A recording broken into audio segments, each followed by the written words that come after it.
네, 안녕하세요. 오늘도 여러분의 이지 선생님입니다. 자, 여러분 이번 시간에요. 우리 자주 쓰이는 외래어 10단어 저랑 같이 한번 재미나게 한번 알아보도록 하고요. 강의 자료 띄워보도록 하겠습니다. 강의 자료요.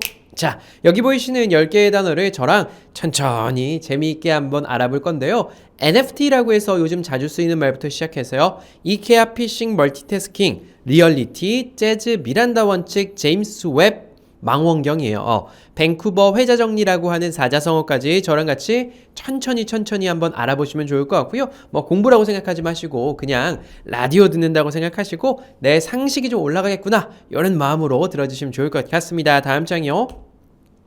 자, 첫 번째 나와 있는 NFT라고 하는 단어가 사실 올 한 해 굉장히 많이 쓰였습니다. 그래서 제가 여러분께 이 NFT를 설명을 드릴까 말까 참 고민을 많이 했어요. 그러다가 이제 올해 이게 아마 올해의 이제 2021년의 마지막 외래어 수업이겠죠. 거기서 이제 드리게 됐는데요. 여러분 이 NFT라고 하는 게 뉴스를 보다 보면 또 뭐 경제 뉴스라든지 신문 같은 거 보다 보면 정말로 자주 나왔습니다. 근데 이걸 누구 하나 속 시원히 좀 설명해 주는 사람이 없었죠. 왜냐면 이 NFT라고 하는 개념이 좀 나온 지 얼마 되지도 않았고요. 실제로 사람들이 많이 알고 있는 개념도 아닙니다. 그래서 누군가 속 시원히 설명을 해 주려고 해도 내용 자체도 좀 까다롭고 좀 설명하기가 어려운 부분이 있어서요. 저도 조금씩 미뤄왔었어요. 근데 오늘 좀 여러분께 좀 쉽게 설명을 한번 드려보려고 합니다. 이 NFT는요, 영어로 하자면 가장 아래로 오면 Non-Fungible Token이라고 되어 있어서 한국말로 하면 대체 불가 토큰, 뭐 대체 불가 가상자산 뭐 이런 식으로 해석을 하는데 도대체 뭐가 대체가 불가된다는 건지 좀 어려우실 건데요. 자, 이렇게 있습니다. 뜬 밑에 제가 써놨는데요. 디지털 자산의 고유값을 부여하여 창작자와 소유자의 권리를 보호한다고 써놨어요. 다시 한번요. 디지털 자산의 고유값을 부여해서 창작자와 소유자의 권리를 보호한다고 써놨고요. 요거 설명 좀 드리기 전에요. 뉴스에 어떻게 나온지 한번 보겠습니다. 올해 주식시장을 달군 키워드는 NFT, 블록체인, 메타버스래요. 요 세 가지 다 너무 어렵고 신경 써서 내가 단어들을 배우지 않는다면 도저히 따라갈 수 없는 겁니다. 블록체인은 뭡니까? 네, 우리 손쉽게 블록체인 안에 비트코인 있다고 보시면 되죠. 내가 어떤 거래를 할 때, 이 비트코인을 갖고 있는 사람이 100명이면 그 모든 사람의 장부에 다 기록이 돼서 해킹이 잘 되지 않게 안전하게 만드는 게 블록체인이었고요. 메타버스는요, 가상 공간에서 아바타 같은 것들을 살아가고 있는 것들 메타버스라고 했고요. NFT 같은 경우는요, 그렇습니다. 밑에 보면 미술가 비플의 작품이 780억 원에 팔렸대요. 네, 이게 뭐냐면 그냥 디지털로 그린 그림이 780억 원에 팔렸다는 이야기고요. NFT는 미술계의 금맥 신기루 물음표가 나와 있어요. 도대체 뭐냐면 자, 우리가 그림을 그립니다. 뭐 예를 들자면 우리 유명한 그림들 피카소가 아니면 반 고흐가 그림을 다 그립니다. 그것들 경매에서 얼마에 팔리죠? 막 수십억 수백억에 팔리잖아요. 그 그림은요, 고흐가 그린 거 딱 한 점, 또 피카소가 그린 건 딱 한 점밖에 없어요. 그 그림을 피카소의 그림이 너무 좋아서 우리가 집에서 아무리 그걸 복제해서 그리고 프린팅 한다고 하더라도 그 원본이랑 요거는 다를 수밖에 없죠. 근데요, 디지털로 그린 그림이 있다고 한번 생각해 보겠습니다. 여러분 지금 제 사진을 찰칵 찍었어요. 네, 이지쌤이 웃고 있는 얼굴을 찰칵 찍어서 여기 이지쌤 얼굴 웃고 있는 거 좋다 그러면서 친구들한테 막 보내줍니다. 그러면 여러분이 이 사진을 찍었음에도 불구하고 내 친구가 갖고 있는 거, 내 친구가 또 전달한 다른 사람이 갖고 있는 거, 디지털 핸드폰으로 볼 수 있는 사진들은 어떤 게 원본인지 도대체 알 수가 없어요. 그죠? 그렇게 되면 어떻게 될까요? 네, 예전에 그림을 손으로 그려서 판매했던 사람들은 그게 내 그림이 있으니까 원작자에게 그 돈이 다 들어가게 되죠. 근데 디지털로 그린 그림 같은 경우는 누가 원작자인지도 모르고 이거 뭐 그냥 무제한 퍼질 수 있기 때문에 그러면 디지털로 그린 자산에도 이 NFT라고 하는 기술을 적용해서 뭐 그냥 비트코인이랑 비슷한 기술이라고 보시면 돼요. 거기다가 그걸 토큰 형태로 만드는 거예요. 여기다가 예를 들면 시리얼 넘버를 매기는 겁니다. 제가 그림을 그렸어요. 거기다가 어쩌고 코드를 딱 매깁니다. 그러면 이게 아무리 돌아다니더라도 이 코드를 첫 번째 갖고 있는 이 사람이 주인이라는 걸 증명해 주는 거예요. 좀 다시 한번 쉽게 설명해 보자면요. 실제 그림은 그린 사람이 있지만 디지털 그림에서는 그린 사람이 누군지 모르는 경우가 많죠. 그래서 이 처음 그린 사람한테 고유값을 매겨준다라고 보시면 돼요. 그래서 그 디지털 그림을 처음 그린 사람 요걸 780억 원에 팔렸다는 얘기고요. 구글 검색량 비트코인 제친 NFT래요. 아, 그러니까 우리가 비트코인 했었는데 이젠 비트코인보다 사람들이 NFT라는 걸 더 궁금해 하는구나.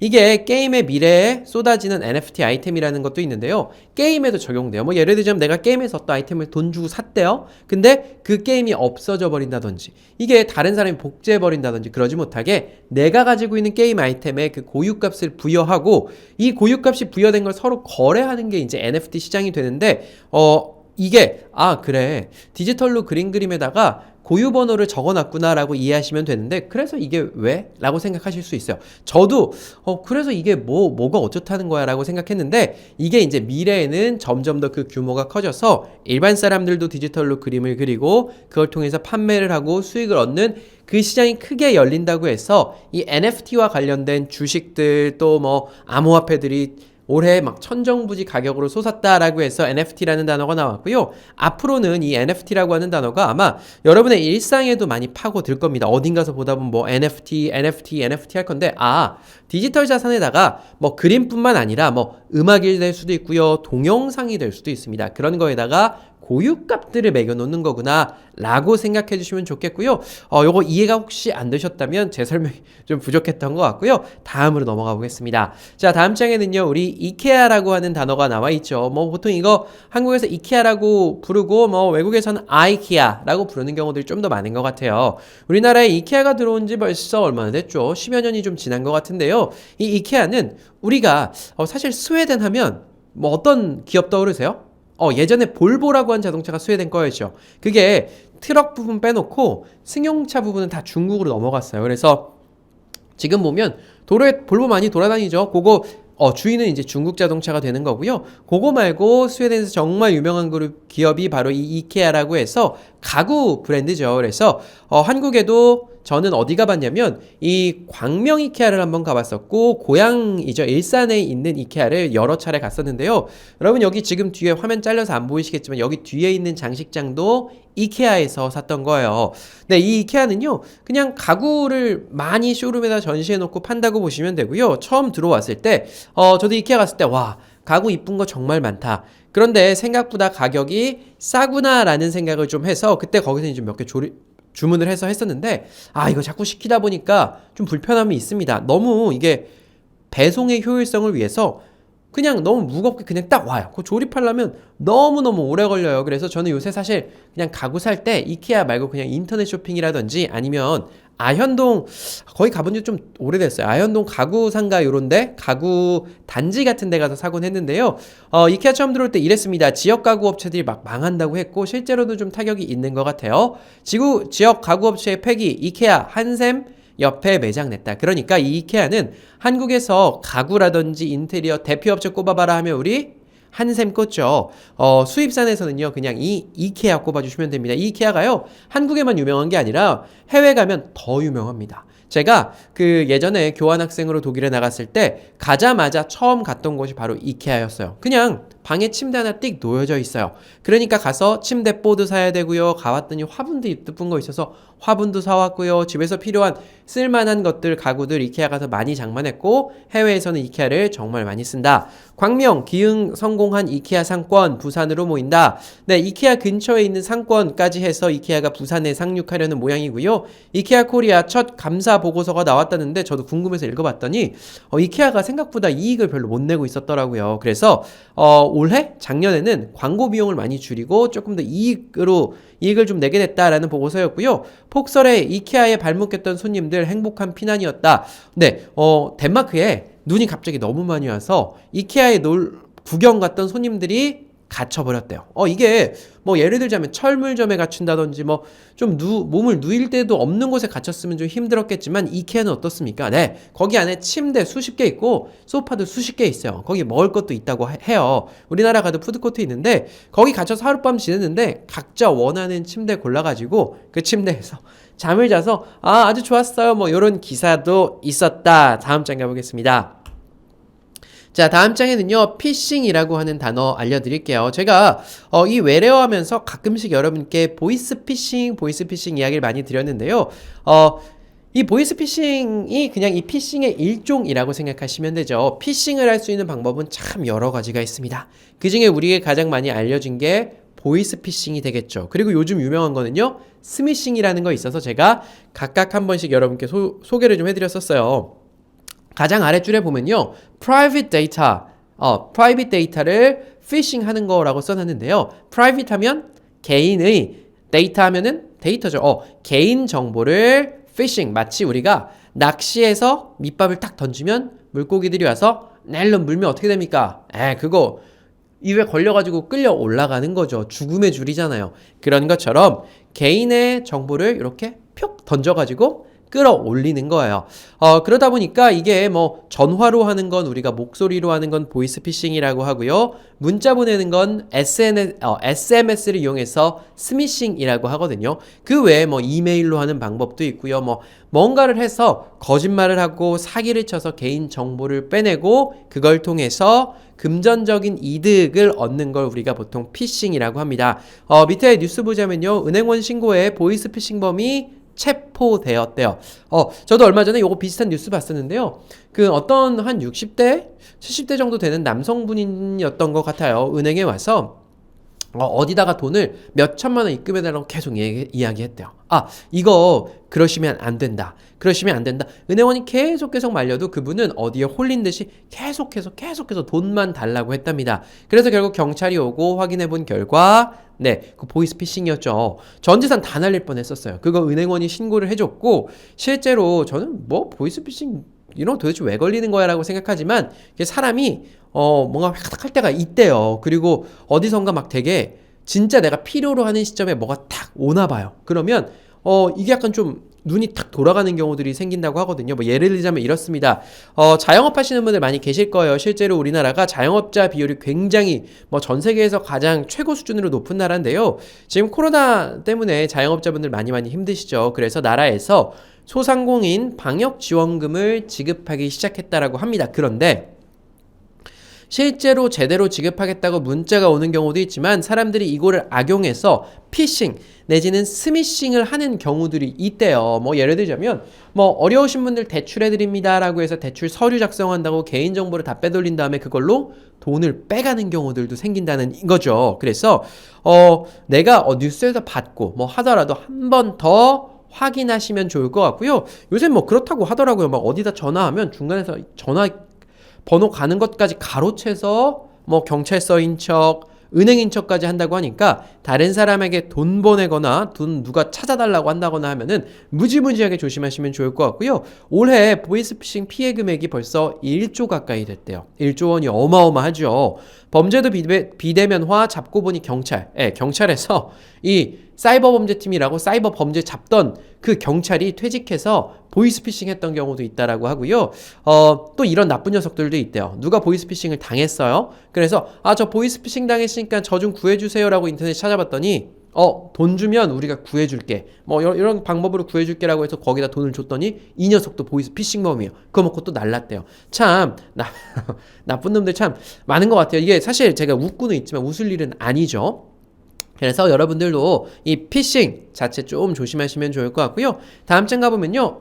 이렇게 딱 새로운 그림 있으시죠? 언제까지 영어 까막눈으로 사실 건가요? 라고 하는 거 있는데요. 일주일만 투자하면 누구나 영어를 읽을 수 있습니다. 네, 여러분 아시다시피 제가 친절한 영어 교실이라고 해서 유튜브와 별도로 영어를 조금 더 효과적이고 체계적으로 배우실 수 있는 공간을 만들었습니다. 영어 신생아들을 위해서 만든 거예요.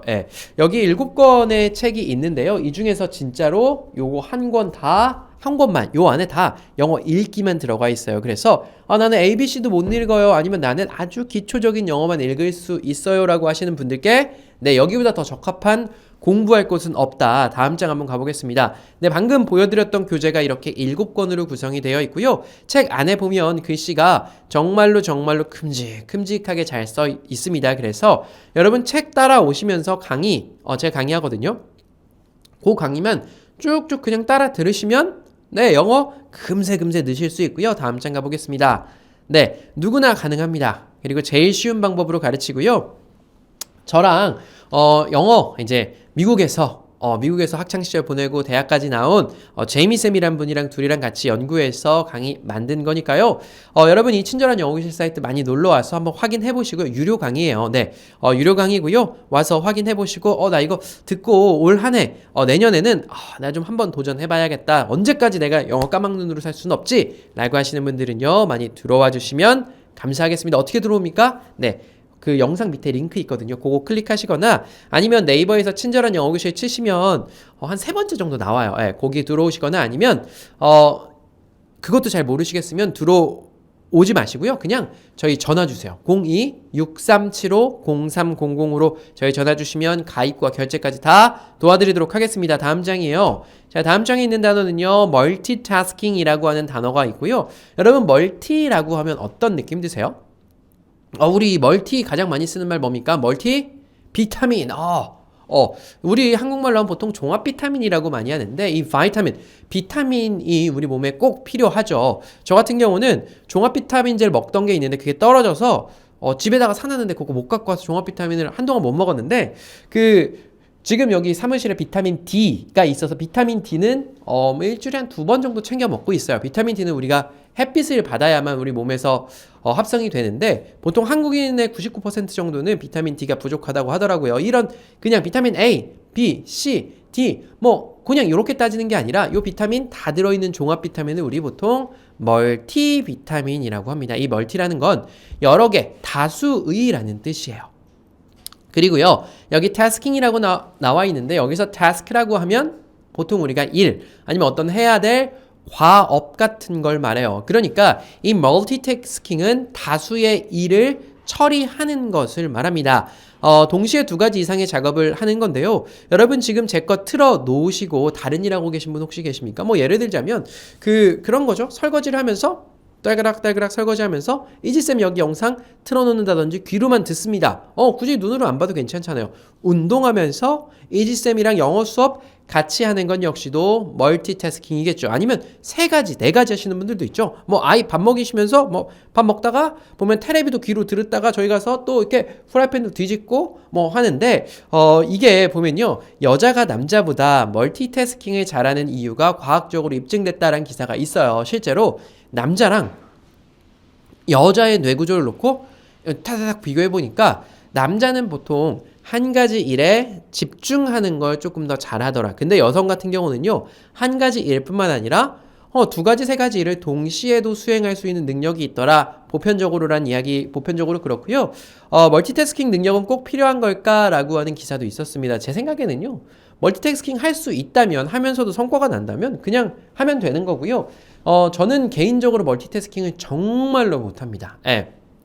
학생 때 공부했을 때는요, 다른 친구들은 음악 들으면서 공부하는 친구도 있고 라디오 들으면서 공부하는 친구도 있었습니다. 근데 저는 뭘 들으면 공부를 못했고 지금 일할 때도 이제 좀 소음을 줄이기 위해서 아니면 좀 이제 일할 때 조금 쉬면서 하기 위해서 가끔 노래를 들으면서 일을 하는 경우가 있는데 그때도 사람 목소리 나오는 노래는 거의 안 틀어놓고 명상음악 같은 거 종 치는 소리 땡 시냇물 흐르는 소리 명상음악 같은 거 틀어놓으면서 일을 하고 있어요. 그래서 저는 멀티태스킹 능력이 별로 없다. 멀티태스킹 가능한 모니터 2종이 공개됐다고 하는데 이렇게 생각하시면 돼요. 우리가 모니터 하나를 가지고 한 가지 일을 보통 하죠. 근데 멀티태스킹은 2가지 이상 일해야 되기 때문에 예를 들자면 이렇게 엄청나게 큰 모니터를 사다 놓고 이쪽에서는 인터넷 작업하고요. 또 이쪽에서는 또 다른 거 동영상을 보면서 하고요. 이렇게 2가지를 한꺼번에 할 수 있는 걸 우리는 멀티태스킹이라고 한다. 종일 TV 시청하는 것보다 해로운 멀티태스킹이라는 표현도 있어요. 기사도 있었습니다. 차라리 종일 TV 보는 게 낫대요. 너무 멀티태스킹 너무 많이 하면 머리 아프고 피곤하다는 얘기고요. 멀티태스킹이라면 싱글태스킹으로 갈아타세요 라는 말이 있고요. 여러분 싱글태스킹은 그럼 무슨 말이겠습니까? 하나만 해라. 그죠? 그래서 뭐 저는 멀티태스킹 나는 괜찮고 그거에도 안 피곤하면 해도 된다라는 생각이 있고요. 요거 좀 부담스러우신 분들은요. 싱글 태스킹 한 가지 일만 하는 게 더 좋다는 얘기도 있습니다. 다음 장입니다. 네, 다음 장입니다. 다음 장에는요. 리얼리티라고 하는 단어가 나와 있는데요.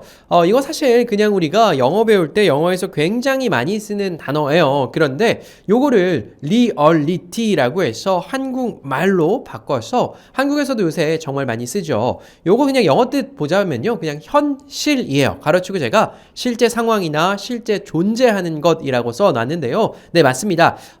우리가 이 리얼리티라고 하면 우리가 지금 맞닥뜨려 있는 현실이라고 보시면 좋고요. 요거 어떻게 쓰이는지 밑에 기사에서 한번 보겠습니다. 리얼리티에 목숨 건 연애 프로그램 출연자 논란에는 뒷짐이래요.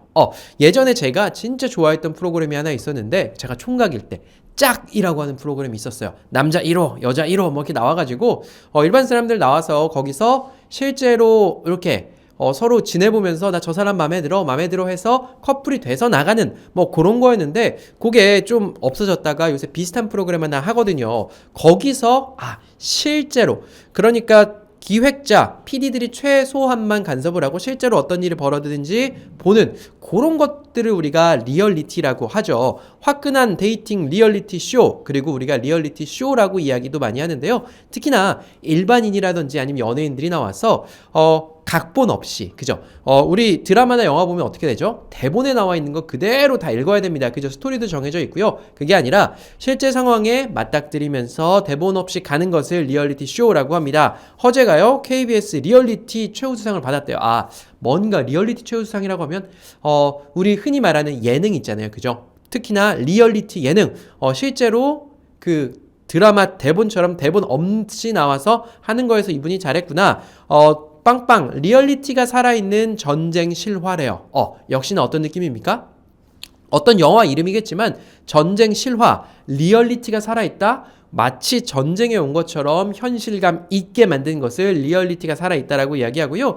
이 리얼리티 쇼라고 우리가 보통 이야기하는 거는요. 진짜 사실 다룬 거 있죠. 뭐 다큐멘터리라든지 뉴스 아니면 스포츠 같은 건 우리가 흔히 리얼리티 쇼라고 이야기하지는 않아요. 다만 극적인 연출 효과를 위해서 어느 정도의 대본은 있겠으나 실제로는 그 안에 있는 일반인이라든지 연예인들이 실제 그 상황에 적응해 나가면서 벌어지는 일들을 보여주는 것을 리얼리티 쇼라고 하고요. 요거 생각하시면 쉽겠습니다. 옛날 때 이경규 씨가 뭐 양심 냉장고 같은 것도 했고 몰래카메라 같은 것도 했잖아요. 어느 정도 대본이 있지만 실제로 그 몰래카메라 당하는 사람은 전혀 대본 없이 움직이고 표정 짓고 이야기하죠. 요런 것들을 리얼리티 쇼라고 보시면 되겠습니다. 다음 장입니다. 자, 다음 장에는요, 재즈라고 하는 단어 나왔어요. 재즈 하면 다들 알고 계시죠? 재즈 음악입니다. 네, 우리가 인터넷상에, 유튜브상에, 요렇게 한번 쳐보세요. 한국인한테 가장 인기 있는 재즈. 요렇게 해서, 거기 인기 있는 재즈 모아놓은 거 들으면, 뭔가 좀 뭐랄까요, 좀 낭만적이기도 하고 조금 마음 좀 편안해지는 리듬 같은 거 느끼실 수 있잖아요. 그래서 우리 뭐 음악 보면 음악에 뭐 클래식 음악도 있고요, 뭐 재즈도 있고요, 뭐 블루스도 있고, 뭐 R&B도 있고, 뭐 요즘 친구들 많이 아는 힙합 같은 것도 있고, 뭐 정말 다양한 종류가 있죠. 그 음악의 종류 중에 하나가 바로 이 재즈이고요. 재즈를 조금 뉴스에서 한번 보자면요, 재즈 선율 겨울밤을 녹이다. 뭐 이런 거 있어요. 겨울이랑 참 잘 어울리는 것 같고, 저는 개인적으로 이 재즈가 봄이랑 굉장히 좀 느낌이 많이 닮아 있다라는 생각을 해요. 재즈 기타리스트 어떤 사람이 첫 독주회를 했대요. 재즈로 듣는 제주의 겨울, 또 어떤 사람이 들려주는 오감만족 낭만 재즈 뭐 이런 말이 있는데요. 사실 우리가 재즈라고 하면 딱 들으면 딱 알아요. 이거 재즈네 라고 아는데, 정확히 이 재즈 같은 경우는요, 음악의 역사가 그렇게 깊지는 않습니다. 네, 제가 그 밑에다 써놓기도 했고요. 재즈 설명에다 써놨는데요. 미국 흑인 민속 음악과 백인의 유럽 음악이 결합된 음악이래요. 요거 좀 결합이 됐는데 정확히 이야기하자면요. 우리 유럽에서 클래식 하면서 악기들 얼마나 많았습니까? 악기들 너무너무 많았어요. 뭐 피아노도 있고요. 바이올린, 첼로, 뭐 콘트라베이스, 그리고 관악기들도 참 많았죠. 그런 유럽의 악기들과 또 아프리카에서 건너온 그 미국 사람들 있죠. 흑인들이요. 흑인들의 원래 가지고 있는 리듬과 그들만의 음의 조화, 화성의 결합이 된 것이 바로 그죠. 재즈라고 보시면 돼요. 유럽의 악기와 흑인들의 뭔가 특유의 리듬감들이 결합돼서 미국에서 탄생했습니다. 역사가 그렇게 깊지는 않고요. 1900년대 초반에 초반, 중반 그리고 그 이후에도 전 세계적으로 인기를 많이 끌었던 게 바로 재즈고요. 재즈는 뭔가 이 악보 있잖아요. 악보를 보고 하나도 틀림없이 치는 게 아니라 조금 더 자유롭게 친대요. 그래서 제가 예전에 피아노 치시는 분들한테 물어봤더니 재즈 피아노가 제일 어렵다고 합니다. 왜냐면 그 기본적인 리듬과 음은 있지만 거기에서 본인이 그 뭔가 애드립처럼 본인이 치면서 다른 음감을 가미하면서 그 음악을 즐기면서 좀 자유롭게 쳐야 된다고 하더라고요. 그래서 조금 더 정형화되지 않고 자유롭고 즉흥적인 면이 강한 음악이 재즈구나. 많이 말씀드렸는데 기억할 거든요. 그냥 유럽 악기에다가 흑인들의 그게 결합된 게 바로 재즈구나 라고 생각해 주시면 좋겠고요. 다음 장입니다. 자, 다음 장에는요 미란다의 원칙이라는 거 나와 있고요. 요거 제가 정오의 사서함에서 한번 길게 설명드린 적이 있는데요. 오늘은 짧게만 설명드리고 넘어가겠습니다. 우리가 보통 경찰이 범인 체포할 때 이런 얘기하죠. 당신을 현 시간부로 어떤 죄로 체포합니다. 당신은 변호사를 선임할 권리가 있고 변명을 할 기회가 있으며 불리한 진술을 거부하고 또 체포, 적부심을 신청할 수 있다. 특히나 이 불리한 진술을 거부한다는 건 이제 묵비권이죠. 아무 말도 안 한다는 건데, 우리가 기초적으로 그렇습니다. 우리는 모든 사람을 무죄라고 봐요. 그걸 우리가 무죄 추정 원칙이라고 봐요. 그리고 이 사람이 범죄를 저질렀고 혐의가 있음을 경찰과 검찰이 입증해서 법원에서 심판해 주세요라고 재판을 여는 거거든요. 그죠? 그 증거들을 모으는 역할을 대부분 경찰이 하고요. 근데 이제 경찰 가면 우리 그렇게 한다면서요. 다 알고 있어. 불어. 빨리 얘기해. 이렇게 해서 자백을 하는 경우들이 있어요. 근데 예전에 미국에서 이런 말이 있었대요. 이 미란다의 원칙이라고 하는데 나와 있는 미란다는요. 사람 이름이에요. 이 사람이 나쁜 짓을 했습니다. 근데 이 사람이 다른 죄, 은행에서 돈 조금 훔친 것 때문에 잡혔다가 그 예전에 나쁜 짓 했던 것까지 분 거예요. 나 나쁜 짓 했어요. 불었더니 경찰이 어떻게 했어요? 너 나쁜 짓 했지? 그러니까 또 검찰도 너 나쁜 짓 했지? 네가 자백했지? 라고 해서 그 자백을 가지고 법원에 갑니다. 법원에 갔더니 법원에 가서 이 미란다가 변호사랑 만나보니까 야 증거도 없는데 네가 왜 자백했어? 그래가지고 이거 자백 아니에요. 저 사람들이 자백하라고 했어요. 라고 해서 결과가 어떻게 나왔느냐? 법원에서 증거가 없다. 증거가 없고 너희들이 이 미란다를 체포할 때 변호사 선임하고 묵비권을 행사할 수 있다는 권리를 말을 안 해줬으니까 절차상의 하자가 있어서 무죄! 증거부 충분으로 이 사람이 죄가 없음이 돼서 나왔어요. 그러니까 그 이후로 이제 전 세계적으로 그 범인을 체포할 때 있잖아요. 당신이 가지고 있는 권리에 대해서 정확히 고지를 해주고 그게 바로 미란다의 원칙입니다. 미란다 얘기 해드리자면요. 결국 이 미란다는 다른 사람 증인이 나왔어요. 나 그거 봤는데 라고 한 증인이 나와서 결국 죄값을 치렀고요. 죄값 치르고 나와서도 야 내가 그 미란다 유명한 미란다의 원칙 너네 알지? 그거 나야. 내가 그 미란다야 라고 까불다가 또 씁쓸하게 생을 마감했던 일이 있었고요. 그냥 상식선에서 미란다의 원칙이라는 게 있고 내가 경찰이 나를 체포해 갈 때는 적당한 사유를 가지고 와서 또 나의 권리도 나한테 고지를 해줘야 되는구나 정도만 아시면 좋을 것 같고요. 다음 장입니다. 네, 다음 장에 여기 이거 여러분 뭐처럼 보이세요? 저는 이거 처음 보고 벌집에 꿀이 가득 찬 게 아닌가라는 생각을 했었는데 실제로 보이신 이 노랑 색깔은 아마 금 소재인가 그럴 겁니다. 네, 요게 제임스 웹 망원경이라고 얼마 전 크리스마스에 우주로 쏘아 올려진 엄청나게 큰 망원경이에요. 한번 잘 보시고요. 다음 장 가볼까요? 네, 여러분께 제가 제임스 웹 망원경을 소개해 드리려고 하는데 혹시 허블 망원경이라는 말 들어보신 분 계십니까? 허블 망원경이요. 네, 뉴스를 좀 눈여겨보신다든지 아니면 과학에 관심, 또 우주에 관심이 있으신 분들은요, 이 허블 망원경이라는 말 정말로 많이 들어보셨을 거예요. 근데 이제는 이 허블 망원경이 아니라 앞으로는요, 제임스 웹 망원경이라는 걸 훨씬 더 많이 듣게 되실 겁니다. 왜냐면 기사를 한번 볼게요. 인류를 위한 성탄 선물 제임스 웹 우주망원경 발사에 성공했답니다. 제작비 13조의 제임스 웹 우주망원경이요. 새 생명체를 찾아가지고 갔는데 이게 성능이 역대 최강이래요. 볼까요? 인류의 눈 우주로 라는 기사에서는요. 허블 망원경보다 이 제임스 웹 망원경 성능이 100배 좋답니다. 그러니까 이 허블 망원경도 처음에 우주로 쏘아 올려져서 이 허블 망원경이 우주의 수많은 천체라든지 아니면 어떤 데 생명체가 있는지 등 우주의 비밀을 밝히는데 그렇게까지 공헌을 할 거라고 생각을 안 했는데 막상 발사해 보니까 엄청나게 많은 데이터를 허블 망원경이 갖고 온 거예요. 그래서 기사에 따라서 자료에 따라서 어떤 데는 30년 전부터 됐다, 어떤 데는 20년 전부터 됐다라고 하는데, 야, 이 허블 망원경이 너무 좋으니까, 야, 이거보다 더 좋고 더 비싼 망원경을 우주로 한번 쏘아 올려보자라고 해서 한 30년 전쯤 시작이 됐어요. 그리고 2000년 초에 들어서 개발을 시작해서 근 20년간에 걸쳐서 13조 원에 가까운 돈을 쏟아부어서 미국, 캐나다 요런 데들 모여가지고 결국 요거를 발사를 했는데, 요게 성능이 어느 정도냐면요, 우리 하늘에 달이 떠 있잖아요. 우리 눈으로 달을 보면, 날씨가 좋은 날 보면 토끼가 절구 찢는 것처럼 돼 있는 거 정도는 보여요.